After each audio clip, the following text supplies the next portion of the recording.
Channel 5 news के senior reporter मंजर रिजवी उर्फ पम्मू भाई का मेयर कराची बैरिस्टर मुर्तजा वहाब से सवाल। कराची में आवारा कुत्ते के काटने के वाकयात बढ़ते जा रहे हैं। आवारा कुत्तों ने शहरियों का जीना मुश्किल कर दिया है। मेयर कराची ने क्या जवाब दिया, आइए देखते हैं।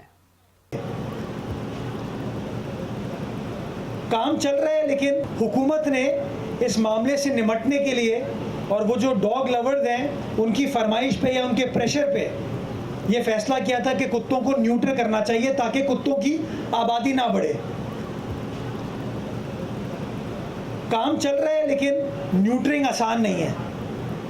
होती है, लेकिन इतना बड़ा शहर है, इतनी बड़ी तादाद है गालिबन कुत्तों की कि वो प्रोग्राम उस कामयाबी के साथ नहीं चल रहा। मैं ये समझता हूँ कि इसके ऊपर कोई ना कोई हल निकालने की ज़रूरत है, और वो हल तभी होगा जब हम तनकीद से बाहर निकलेंगे, फैसला कर लें कि इस सिमत में जाना है या इस सिमत में जाना है। जो फैसला कर ले लोग, उस फैसले को हम इम्प्लीमेंट कर लेंगे। अब आप मुझसे सवाल पूछेंगे कि मेयर तो आप है, फैसला आप करें।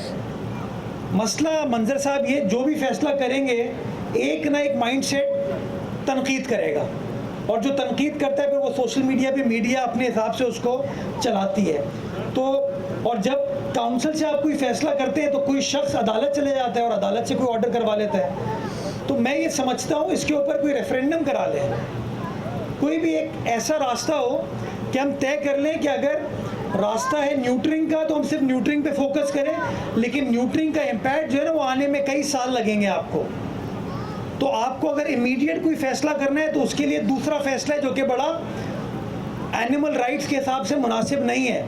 लेकिन मुझे तकलीफ होती है कि एनिमल राइट्स को प्रोटेक्ट करने में जो ह्यूमन राइट्स हैं वो भी तो ख़राब हो रहे हैं। तो उसमें कोई मामला फहमी के साथ हमें आगे बढ़ने की ज़रूरत है। मैं तैयार हूँ, लेकिन बदकिस्मती के साथ होता यही है कि इतनी इंटरफेरेंस होती है, हर शख्स अपने हिसाब से चीज़ को प्रेजेंट करता है कि जो एक्चुअल मुद्दा है वो कहीं ना कहीं दब जाता है। तो मैं चाहता हूँ ये मसला हल हो, जो फैसला काउंसिल करे मैं उसको इम्प्लीमेंट कराऊंगा, लेकिन फिर ये ना हो कि उसको करने के बाद कोई एक सोसाइटी मेरे खिलाफ प्रेस कॉन्फ्रेंस कर रही है, किसी और के खिलाफ प्रेस कॉन्फ्रेंस कर रही है, कोई एक शख्स अदालत चले और अदालत कोई ऑर्डर कर दे, तो फिर मैं समझता हूँ मामला जो है ना वो रुक जाते हैं।